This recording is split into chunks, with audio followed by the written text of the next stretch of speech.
Hello，各位观众朋友，大家好，欢迎收看今天晚上恐怖怪谈。今天晚上我要介绍世界上哪一个人的恐怖经历又发生在世界上哪一个角落呢？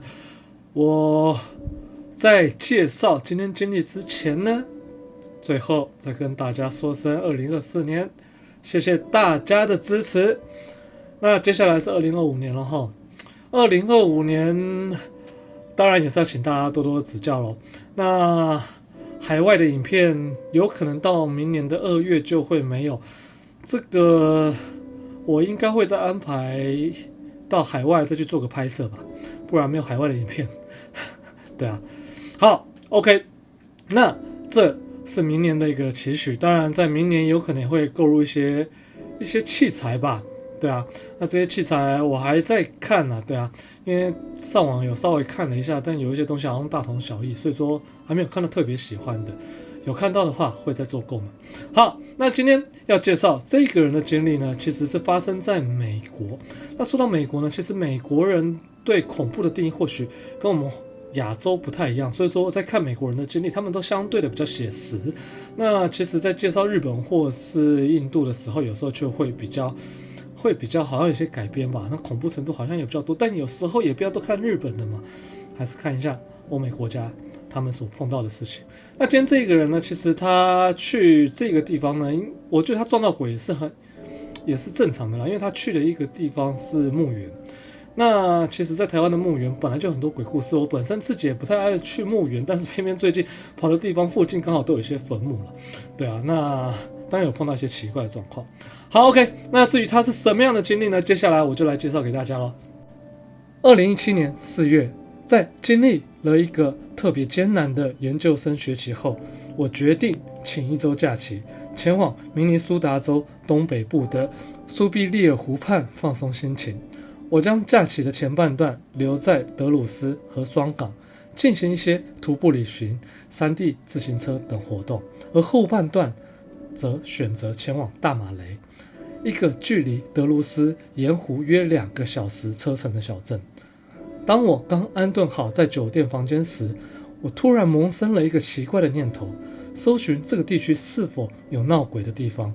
这个念头并非无端产生，早些时候我参加了德鲁斯的格伦希恩大宅导览，那位导游提过关于这里曾发生谋杀案的灵异传闻，据说受害者的鬼魂仍在走廊间徘徊着，这引起了我极大的兴趣。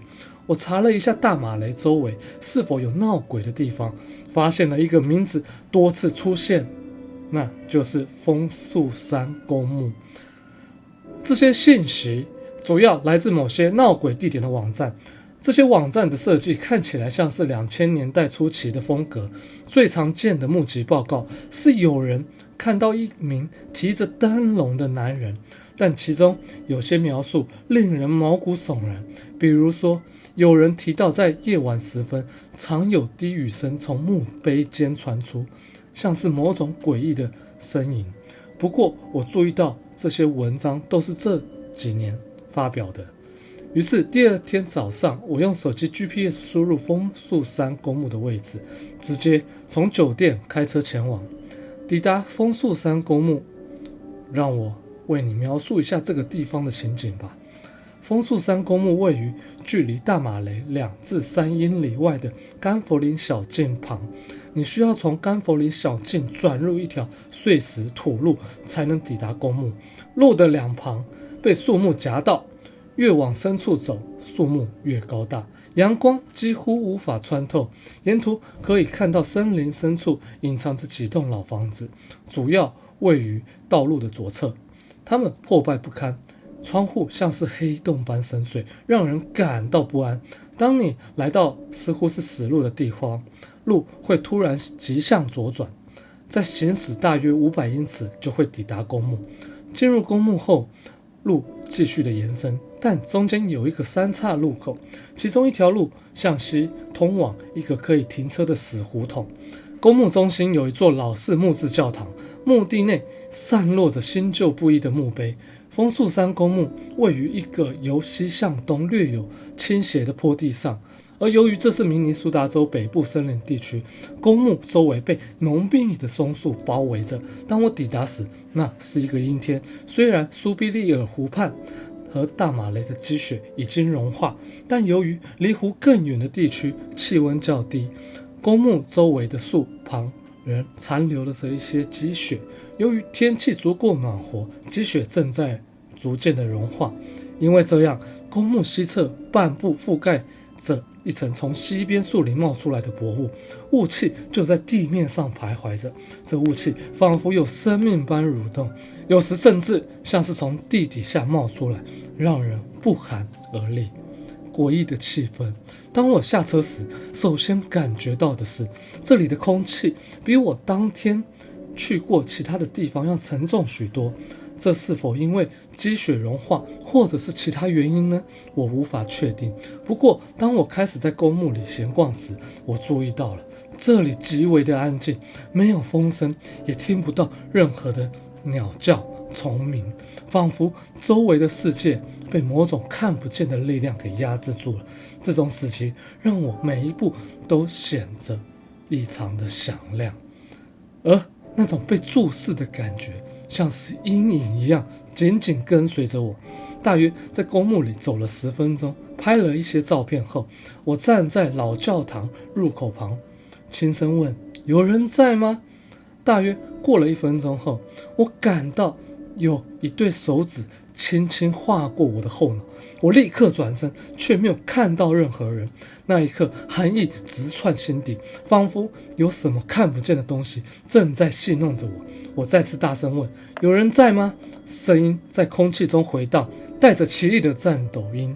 就在这时，我朝北边走去，准备回到车里。突然，周边的空气在大约10秒内变得极为的寒冷，像是有人把我拖入冰窖般。当天4月的早晨，气温约华氏50度，摄氏约10度，已经算是凉爽了。但那一瞬间，我感觉气温至少降低了20度。诡异的压力，此时一股难以言喻的压力笼罩着我，我感到身体被某种无形的力量束缚着，动弹不得。虽然我的四肢仍然有知觉，但内心却充满了恐惧，仿佛一旦移动，会有极其可怕的事情会发生。我的视线逐渐模糊，脑海中充斥着奇怪的声音，不是语言，而是低沉的耳语，像是某种古老而失落的吟唱。我站在那里几秒钟，几乎被恐惧吞噬了。最终，我用尽力气大声低语说：放我走！几乎就在同时，我感觉头脑变清晰了，可以毫无恐惧地再次移动，周围的空气也恢复到了之前的温暖。不可名状的身影。经历了这一切后，我决定立刻返回车里，准备离开。就在这时，我看到了一个灰色半透明雾状的身影穿梭于公墓西侧的树林间。它的移动方式并不像普通的雾气，而是带着某种意图，左右穿梭，甚至隐约能感受到它的目光。我屏住呼吸，站在原地盯着它，直到它消失在树林的深处。当我开车离开时，依然感觉有某种东西在注视着我，直到我在甘柏林小径右转后，这种感觉才消失。坦白说，当时我唯一的念头就是赶快离开这里。回到主路后，我一路踩油门直奔大马雷。